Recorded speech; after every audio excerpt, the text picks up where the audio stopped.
Bueno, bien, hola a todos y a todas, bueno, hola a todas, mejor dicho. En el día de hoy vamos a comenzar con el tercer módulo de esta materia, que es el módulo de proteínas. Otro de los módulos que ustedes nunca vieron en la materia. Fíjense que vimos un poquito de parásitos que ustedes ya vieron en la práctica del año pasado. Generalmente en las carreras, en las cortes anteriores, parásito no se ve en las materias teóricas, entonces es como que le damos una eh, importancia fundamental en esta materia, el módulo de parasitología clínica, como por ejemplo el de líquidos de punción, que tampoco vieron al detalle en las materias anteriores y un poco en fisiopatología, pero muy por arriba. Este módulo que vamos a ver nosotros es el estudio de las proteínas, un campo dentro de la bioquímica clínica, un campo de la química clínica, ¿sí? Si nos ubicamos en la bioquímica clínica, hablamos de la química clínica, y dentro de la química clínica hay un sector especializado, que es el sector de proteínas, que estudia entonces a las enfermedades que se manifiestan mediante un proteinograma electroforético. Y no solamente hoy en día un proteinograma electroforético, ya sea de suero o de orina, sino que también tenemos en el sector de proteína muchas otras herramientas, como por ejemplo la inmunofijación, o muchos otros tipos de determinaciones de proteínas o de distintas proteínas que van a ser cruciales para el diagnóstico y el seguimiento de muchas patologías. El laboratorio de proteínas generalmente está en estrecha relación con el laboratorio de hematología o con el servicio de hemato-oncología, ¿sí? Hablamos de un sistema de salud, no de un laboratorio privado, o sea, no de un laboratorio de barrio, sino un laboratorio que está incluido dentro de un sistema de salud, en donde están en estrecha relación, porque justamente las enfermedades malignas, mieloproliferativas, son las que se diagnostican o se siguen muchas veces con los proteinogramas séricos. No solo los proteinogramas séricos, sino también los proteinogramas urinarios. Entonces, en esta primera parte, en esta primera parte vamos a hablar de el estudio de las metodologías que conocemos o que están disponibles para el estudio de las distintas proteínas, sus limitaciones y sus beneficios en cuanto a qué metodología utilizar para el dosaje de qué tipo de proteínas, porque hablamos en el laboratorio, en la práctica, cuando ustedes hablaron seguramente, hablaron de proteínas totales, con una metodología particular, que yo ya les dije que no me servía esa metodología de proteínas para el estudio de las proteínas de líquido cefalorraquídeo, entonces utilizábamos otro tipo de metodología para ese líquido. Bueno, hablaremos entonces de las proteínas urinarias y hablaremos entonces de la metodología que se utiliza para ese tipo de proteínas y vamos a hablar de por qué entonces utilizamos una o por qué utilizamos la otra. Claro, ya saben ustedes, porque dijimos que Biuret, por ejemplo, no era tan sensible, ¿sí? Para estudiar proteínas que se encontraban en baja concentración en una determinada muestra biológica, y por eso necesitábamos metodologías más sensibles, como por ejemplo la que habíamos dicho, la del rojo de pirogalol o la del sulfosalicílico, con las limitaciones que tienen cada uno, ¿no? Y para qué sirve cada cosa. Pero vamos a estudiar mucho más en detalle, porque vamos a estudiar metodologías que sirven, por ejemplo, para medir proteínas inmunológicas, por ejemplo, inmunoglobulinas, y vamos a estudiar metodologías que quizás ustedes ya conocen, como la inmunodifusión radial, y vamos a ver qué alcances tienen, para qué me sirven esas metodologías y para qué no. Entonces la idea de al terminar este módulo de proteínas, que obviamente va a ser fugaz como fueron los otros dos módulos, es que ustedes tengan un pantallazo de las metodologías presentes para el estudio de las diversas proteínas de interés clínico, que ustedes también puedan asociar, ¿sí? Los resultados que vemos en el proteinograma a distintas situaciones, ya sean, por ejemplo, fisiológicas o patológicas, sobre todo patológicas, con una connotación clínica muy importante, que sirva para el diagnóstico de diferentes enfermedades, sobre todo de tipo malignas, como vamos a ver el mieloma múltiple, por ejemplo, la macroglobulinemia de Waldenström, etcétera, que después vamos a ir estudiando en detalle.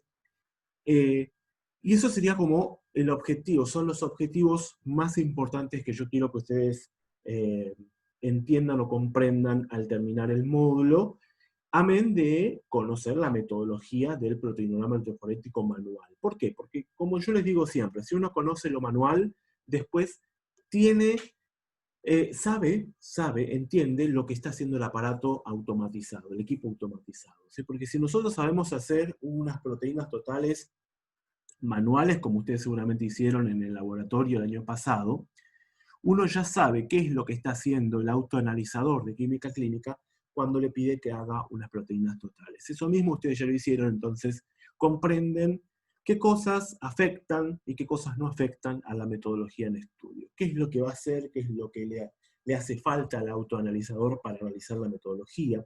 ¿Qué muestra es la adecuada? ¿Sí? Y cómo se procesa la muestra en el autoanalizador.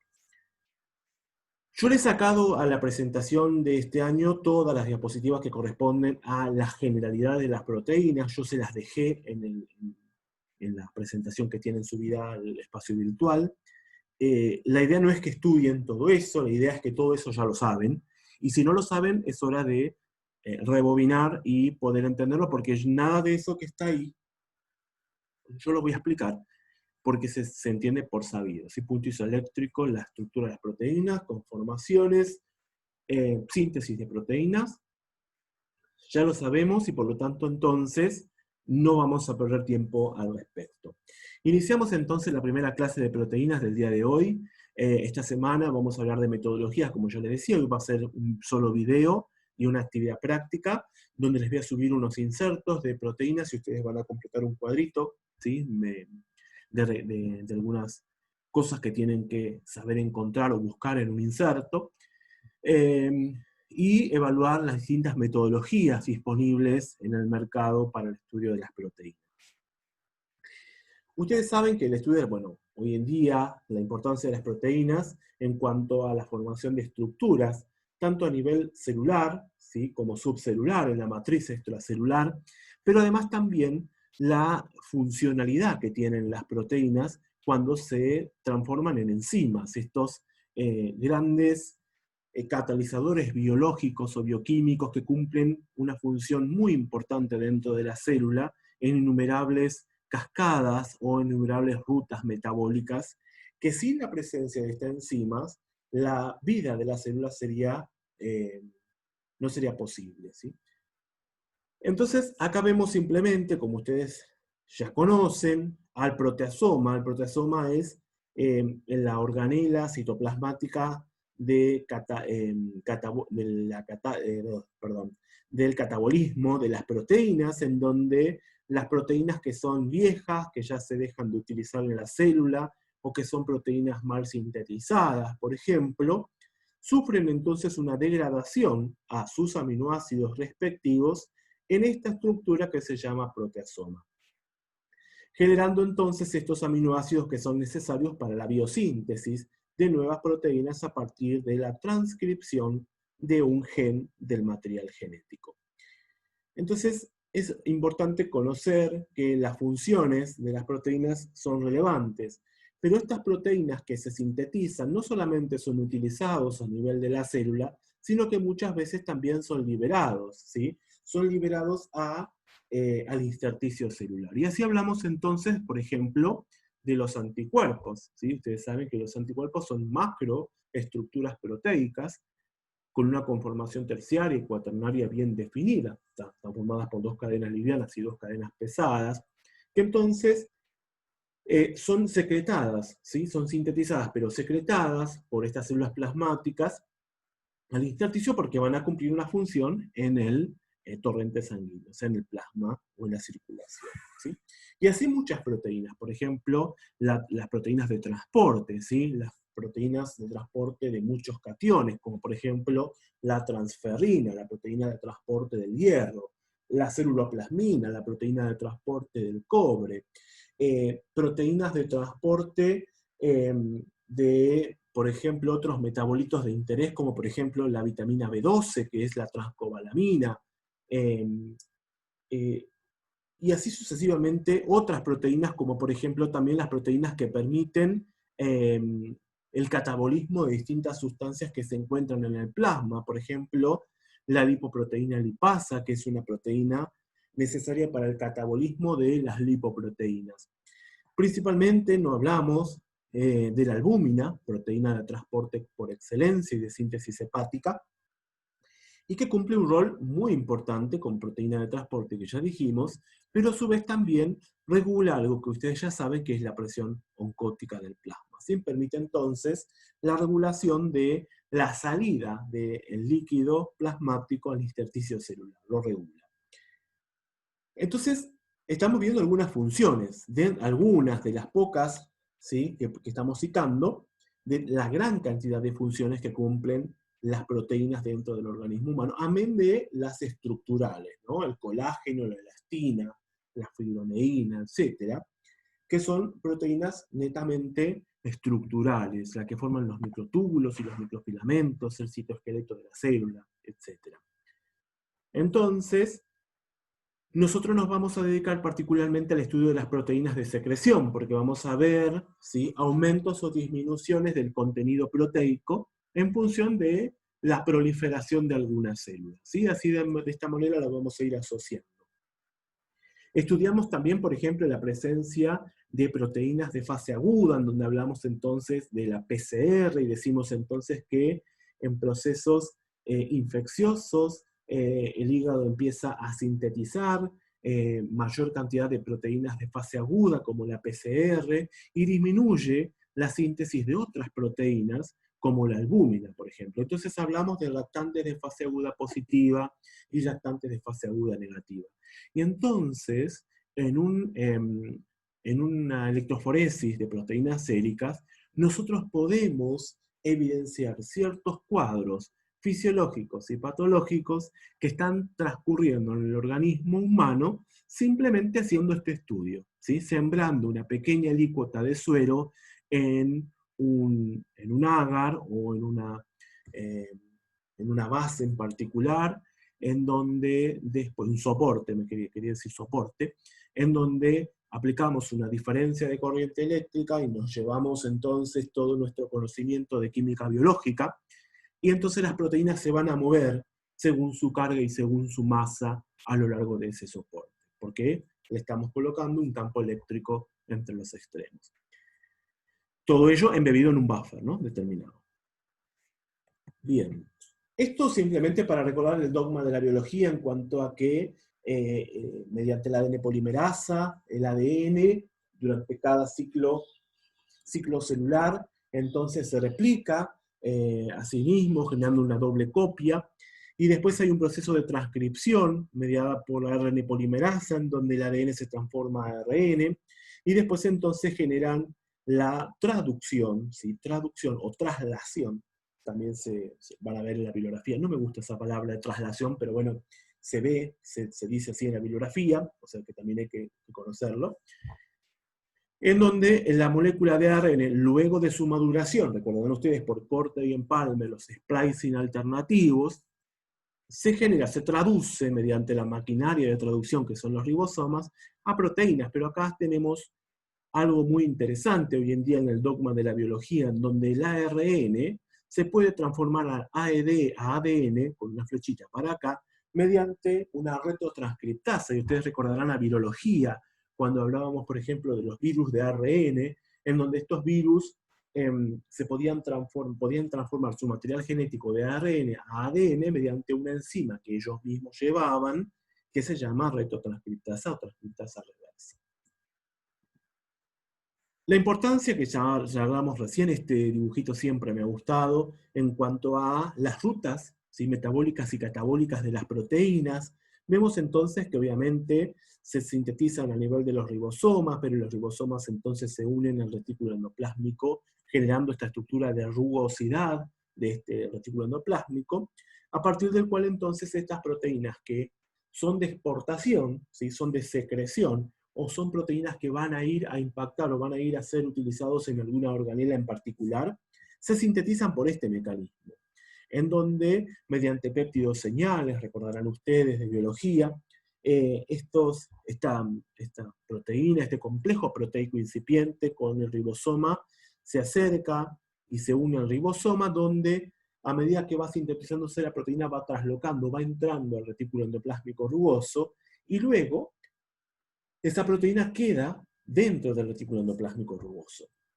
Y mediante una vesícula, ¿no?, que gema de este retículo endoplásmico, la proteína es transportada hacia el complejo de Golgi, en donde va a ser acondicionada, va a ser marcada para que vaya y siga una ruta en particular, ya sea para que se una a un lisosoma, porque es una proteína necesaria en esa organela, se una a la membrana plasmática, porque es una proteína de exportación a membrana plasmática y debe estar formando parte de la membrana plasmática, o se secrete, ¿sí?, salga al exterior de la célula mediante una vesícula que se fusiona con la membrana plasmática, y de esa manera entonces permite la salida de la proteína de secreción desde el interior de la célula donde se formó hacia el intersticio celular.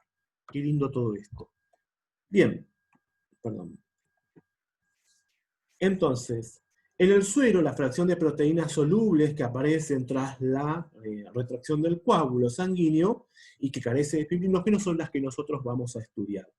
La muestra adecuada para el estudio de las proteínas es suero, ¿sí?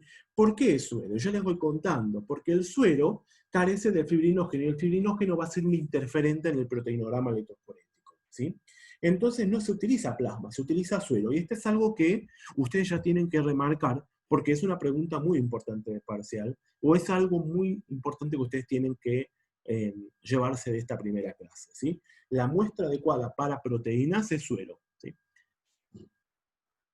No quiere decir que en ciertas situaciones, ¿sí?, en donde no haya posibilidad de, que no, de obtener otra muestra, porque hubo una extracción dificultosa, o el paciente ya se ha ido y nos hemos olvidado de sacarle la muestra, o alguna otra situación que se les ocurra, o un neonato, entonces lamentablemente la muestra que tenemos, si es plasma obtenido con heparina, también sirve, ¿sí?, con heparina de litio.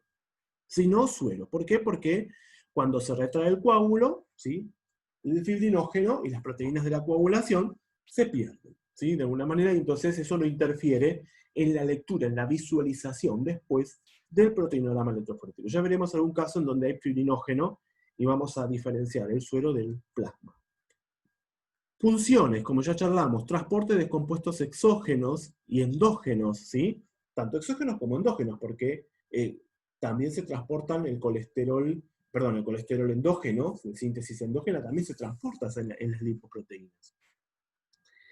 Bien, pueden ser poco solubles en agua, o sea, de estos productos que son poco solubles en agua y por lo tanto tienen que unirse a las proteínas, porque si no, no estarían en una interfase o en otra fase de lo que sería el, el plasma, como pueden ser los medicamentos, las hormonas, el calcio, los iones, ¿sí?, sobre todo. Regulación de la presión oncótica y el balance intra y extravasal de agua, o intra y extracelular del agua. ¿Sí? Eso ya lo charlamos, fundamentalmente la albúmina. Y la respuesta inflamatoria y el control de las infecciones por la PCR, el fibrinógeno, la ferritina, etc. Vamos a tener una charla sobre lactantes de fase aguda positiva y negativa, así que no nos vamos a poner en detalle, pero bueno, vamos introduciendo en el tema.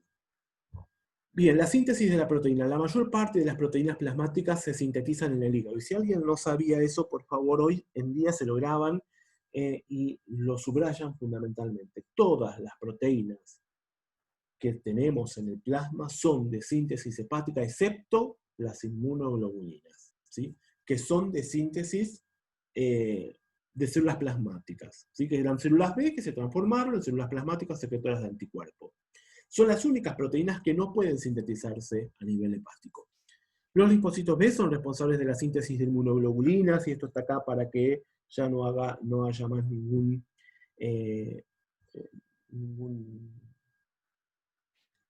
porque todos nos pongamos de acuerdo, en realidad, para que no haya ninguna confusión.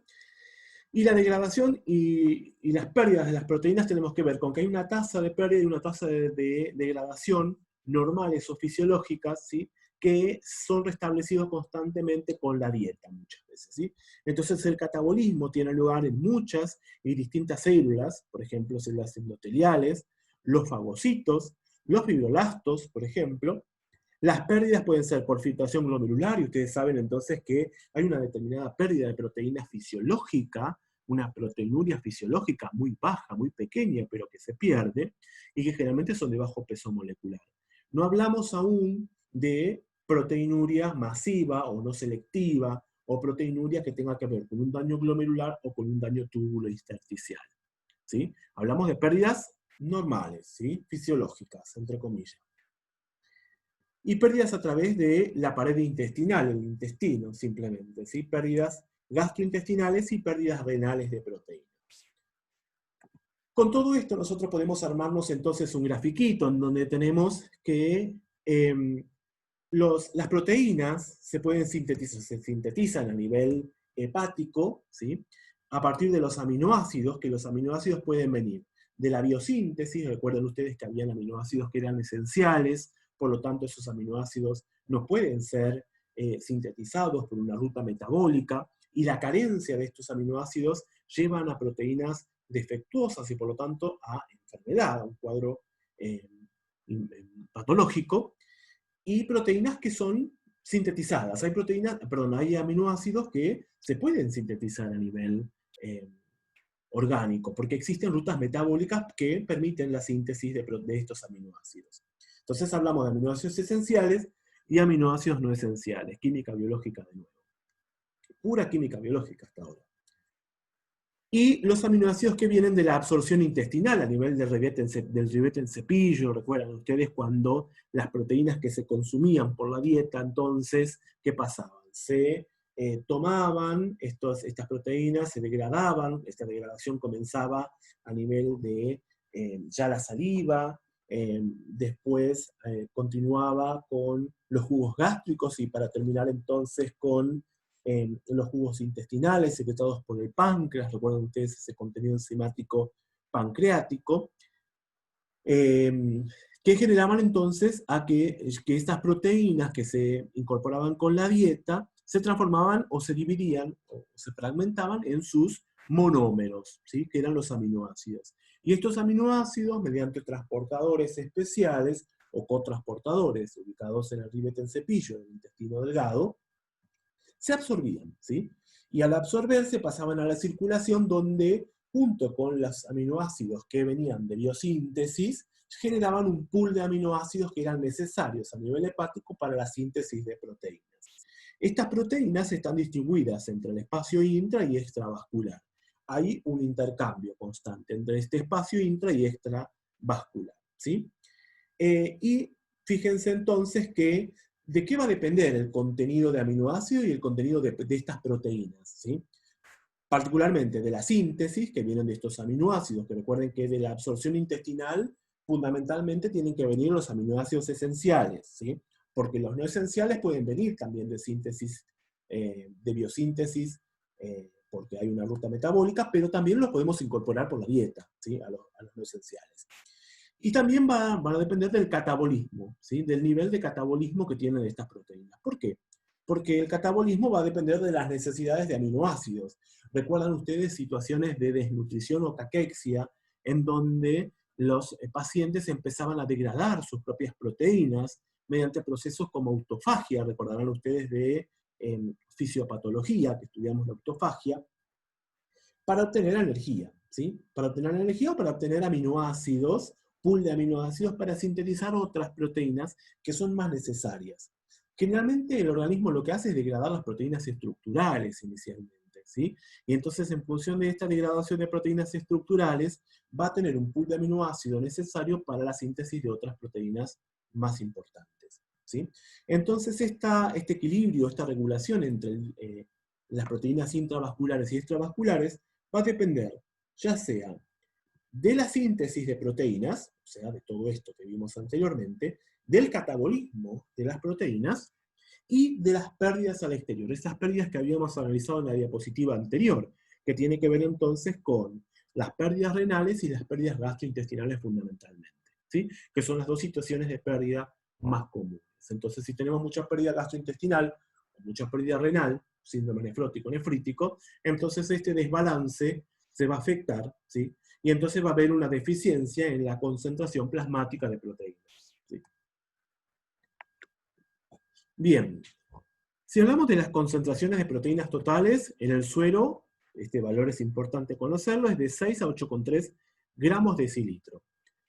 En plasma los valores son entre 0,3 y 0,5 gramos de decilitro mayores debido a la presencia de fibrinógeno. Dijimos anteriormente cuál era la diferencia entre una muestra y la otra, el fibrinógeno. Entonces, hay una diferencia, el plasma tiene un 0,3 o 0,5 gramos de decilitro más de proteínas que el suero.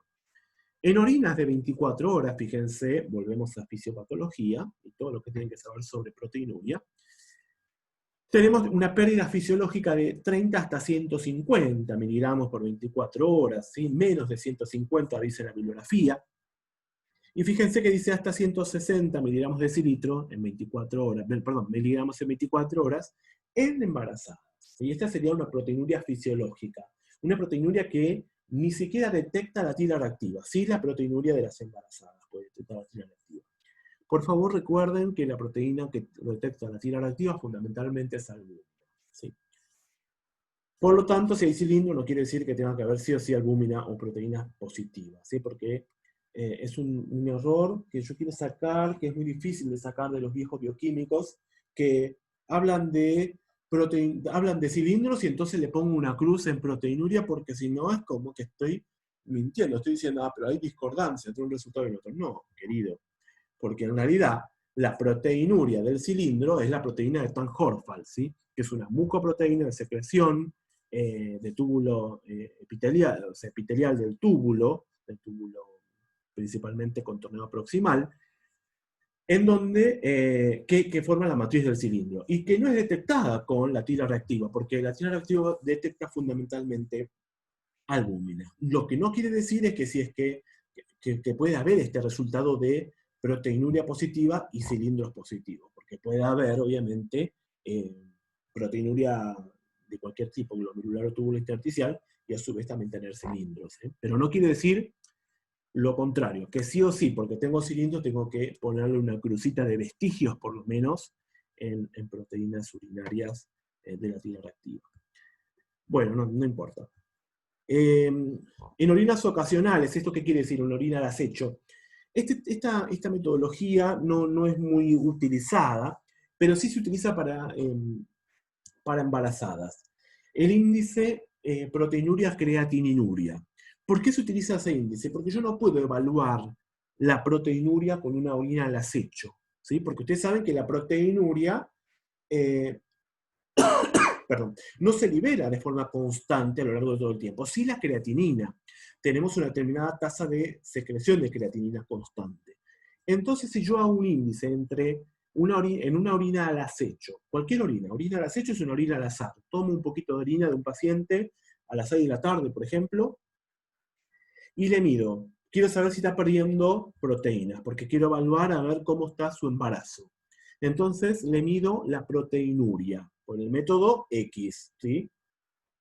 Y le mido la creatininuria a esa misma orina. Y hago el cociente proteinuria-creatininuria, y eso sí me sirve, ¿sí? Porque ahí sí tengo un estandarizado, ¿sí? De esa proteinuria. ¿Está bien? Porque lo llevo a la fracción secretada de creatinina, a la fracción filtrada de creatinina, ¿sí? En esa misma orina. Ese cociente tiene que ser menor de 0,5, ¿sí? Para que no sea representativo de una pérdida importante, sobre todo en embarazos. Pero acá tenemos en una orina ocasional, fíjense, un valor de corte de 25 miligramos de decilitro. En el líquido cefalorraquídeo, fíjense, tenemos un valor muy pequeñito, fíjense, de 15 a 45 miligramos de decilitro. Fíjense que está más o menos en el orden de lo que veríamos en una orina ocasional. Y si nos vamos a una orina de 24 horas, fíjense, de 30 a 140, más o menos estamos metidos también en ese orden. Por eso es que la metodología utilizada para el líquido cefalorraquídeo es la misma que se utiliza para proteínas urinarias, ¿sí? Para evaluar proteinorraquia. ¿Recuerdan del módulo anterior? Bueno, en líquido cefalorraquídeo, en proteínas sanas que tienen una integridad de la membrana encefálica, ¿sí? De la barrera hematoencefálica o de las meninges, que tienen normales, que no hay inflamación de las meninges, entonces en estas personas, fíjense, tenemos un valor normal de 15 a 45 miligramos de decilitro. si aumentan estas proteínas, es porque hay una alteración de la membrana, ¿sí? Hematoencefálica. Por lo tanto, ahí habla de una deficiencia de esa membrana por un proceso inflamatorio, por ejemplo, que deja pasar entonces mayor cantidad de proteínas a líquidos cefalorraquídeos. En personas de más de 60 años, este rango se extiende hasta 60, fíjense un poquito más, porque ya, obviamente, la barrera hematoencefálica ya empieza a perder cierta funcionalidad en cuanto a la selectividad de las proteínas. Qué lindo esto que estamos estudiando, no sé si a ustedes les gusta, porque no estamos diciendo nada nuevo, estamos mezclando todo lo que sabemos, y en realidad lo único que estamos viendo es poniendo en claro los conceptos que previamente habíamos visto en otras materias. O sea que todo esto ya lo sabemos, ¿sí? Todavía no vemos nada nuevo. Y ahora sí, vamos a ponernos un poco a estudiar los métodos, ¿sí?, que existen para el estudio de las proteínas. Y los vamos a dividir en dos grandes métodos. Los métodos llamados cuantitativos, es decir, que me van a indicar un número en una determinada unidad de la concentración. Vamos a hablar de concentración de una proteína en unidad de volumen, ¿sí? O los métodos cualitativos, ¿sí? Los métodos cualitativos son los métodos que me van a decir, bueno, tiene una cruz, dos cruces, tres cruces, ¿sí? Que también van a ser como semi-cuantitativos y los vamos a meter dentro de los cuantitativos.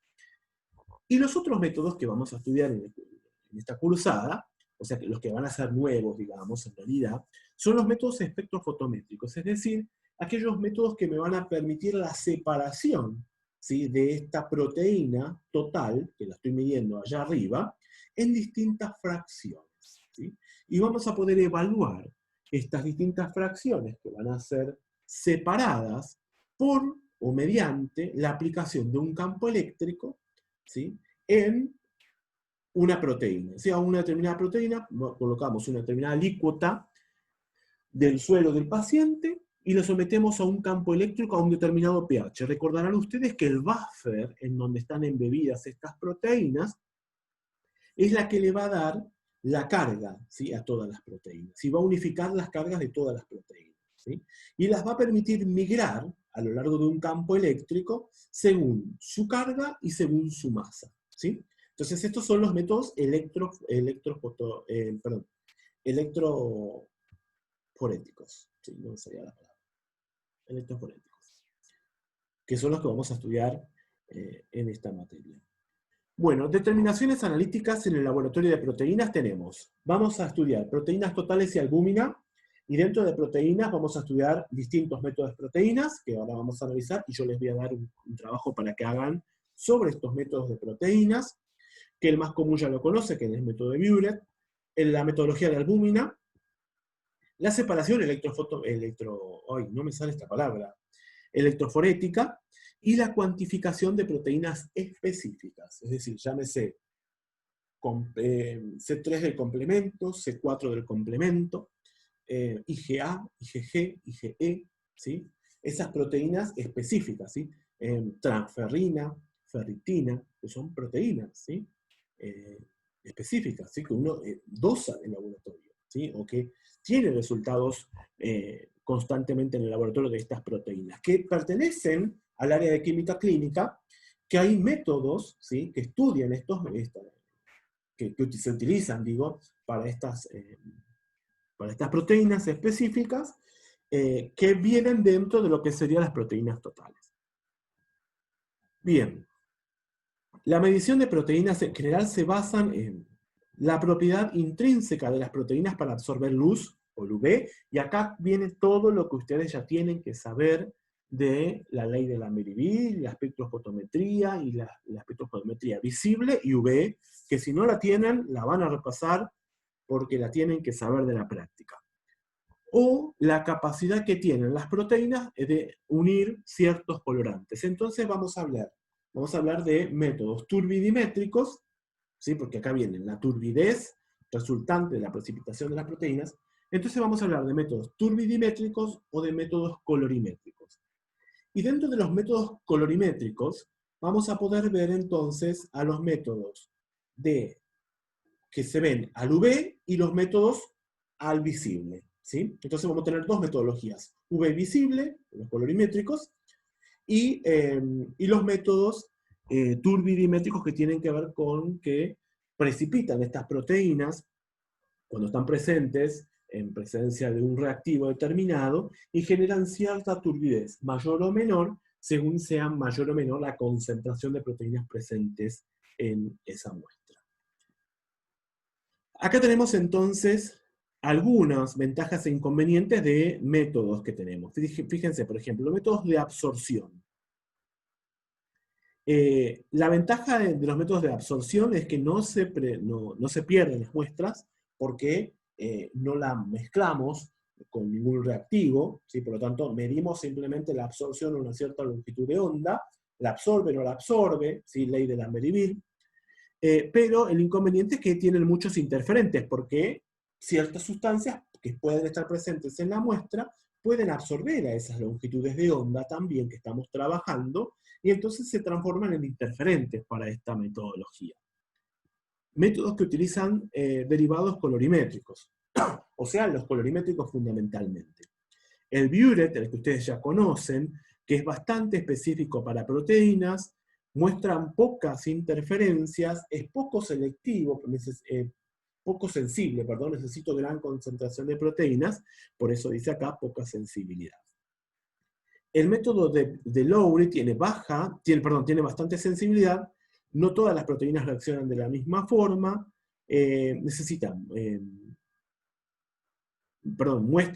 tienen muchas interferencias, como detergentes, etc. ¿sí? Lo mismo el método de Bradford, ¿sí? También es muy sensible, son métodos colorimétricos que también muestran interferencias, sobre todo a nivel de detergentes. ¿Esto por qué les cuento a nivel de detergentes? Porque muchas veces, antiguamente, cuando se utilizaban muchos estos métodos, sobre todo de tipo manual, los tubos se lavaban, ¿sí? Como se lavaban, los restos de detergente que quedaban en los tubos mal lavados generaban interferencias en estas metodologías que se utilizaban en aquella época. Hoy en día ustedes saben que el autoanalizador para proteínas totales mide con la metodología de Buret, ¿sí? Con las diferencias que tiene en cuanto a la sensibilidad. Los métodos turbidimétricos, estos son algunos ejemplos, ¿no? Los métodos turbidimétricos tenemos dos tipos de métodos, la nefelometría y la turbidimetría, que vamos a hablarlo dentro de poco. Bien, simplemente para recordar de química biológica la absorción de los al-UV de los aminoácidos aromáticos, en donde fíjense que ahí tienen la tirosina y el triptofano, que absorben a una longitud de onda semejante, por ejemplo, a 280 nanómetros. Entonces, en función de la cantidad de estos aminoácidos presentes en la muestra, en la proteína, digamos, yo voy a poder ver un gran o una baja absorbancia. Entonces, ¿para qué me sirve? Pensemos un poquito para qué me sirve, para qué no me sirve. La absorción al UV no me sirve para medir proteínas totales. ¿Por qué? Porque no todas absorben al UV, primero. Tampoco me sirve para medir la concentración de muchas proteínas al UV, por eso mismo que dijimos, que algunas absorben, otras no. Pero sí me sirve para medir la concentración de una determinada proteína que está formada por aminoácidos que absorben al UV. ¿Sí? Entonces ahí sí yo puedo medir. ¿Sí? Yo puedo decir, bueno, a ver, si absorbe tanto al UV por la ley de Lambert-Eagle, entonces tenemos una determinada concentración de proteínas porque la absorbancia es directamente proporcional a la concentración. ¿Sí? Pero yo tengo que saber cuál es la composición de esa proteína con respecto a esos aminoácidos aromáticos. Por otro lado, no todas las proteínas tienen la misma composición de aminoácidos aromáticos. Hay algunas que tienen más, otras que tienen menos. Por lo tanto, no me sirve esta metodología para medir proteínas totales. Tengan en cuenta esto porque es una pregunta de examen final o parcial, ¿sí? ¿Por qué la metodología UV no me sirve para medir proteínas totales? Por todas estas cosas que dijimos anteriormente. Sí puedo medir la concentración en una muestra de una determinada proteína, ¿sí? Porque yo sé cómo está constituida esa proteína y qué tipos de aminoácidos aromáticos y cuántos de cada uno tiene en su estructura. Sí, el método de Buret, porque el método de Buret, fíjense, se basa en la formación de un complejo con el cobre, que viene del sulfato de cobre, que es ese color azul que le da al reactivo de Buret, no sé si ustedes vieron cuando vieron la clase de laboratorio, que se une, forma un complejo con los enlaces peptídicos de las proteínas. Entonces, a mayor cantidad de enlaces peptídicos, mayor intensidad de la coloración, y fíjense que cambia de un color celestito a un color azul, ¿sí? Y la mayor cantidad de proteínas se relaciona con una mayor intensidad de la coloración. Entonces, absorbancia directamente proporcional a la concentración. Fíjense entonces, formación de un complejo violeta-púrpura con el cobre, ¿sí? Y la proteína mediante estos enlaces peptídicos, ¿sí? Los enlaces peptídicos forman un complejo coordinado con el cobre 2+ del sulfato de cobre. En condiciones alcalinas se lee a 540 nanómetros y la linealidad fotométrica, que es algo muy importante, es de hasta 18,4 gramos por decilitro. ¿Por qué es importante esto? Ustedes ya lo deben saber y es parte del trabajo que yo les voy a proponer en esta primera parte de proteínas. Acá tenemos un barrido espectral, y esto ustedes ya lo deben saber, que se realizó con una determinada concentración de proteínas a distintas longitudes de onda, y se vio, fíjense ustedes, que desde 520 hasta 560 más o menos, se puede medir, ¿sí? En 520 o 560 yo puedo medir la absorbancia del complejo coloreado que se forma entre el reactivo de Biuret y las proteínas, ¿sí? Van a ver que el inserto dice entre 520 y 560, en cualquiera de esas longitudes se puede medir. Fíjense que igualmente acá se ve un pico, en esta parte no se puede. ¿Sí? O sea, de ahí surge, metodológicamente, ¿por qué aplico yo entonces? ¿Por qué el inserto me dice lea a 520 nanómetros, ¿sí? Luego de tantos minutos de incubación? ¿Sí? Porque se hizo un barrido espectral y se vio que hay máxima sensibilidad a 520 nanómetros, porque hay mayor absorbancia. Fíjense que el gráfico es, por las dudas si no lo saben ustedes, absorbancia en función de la longitud de onda. Esto antes lo hacíamos nosotros en la práctica, en donde quedaba bien en claro cuál era la longitud de onda a la cual teníamos que hacer la curva de calibración y después medir el analito que estoy estudiando. Bien, se nos agota el tiempo, continuamos luego.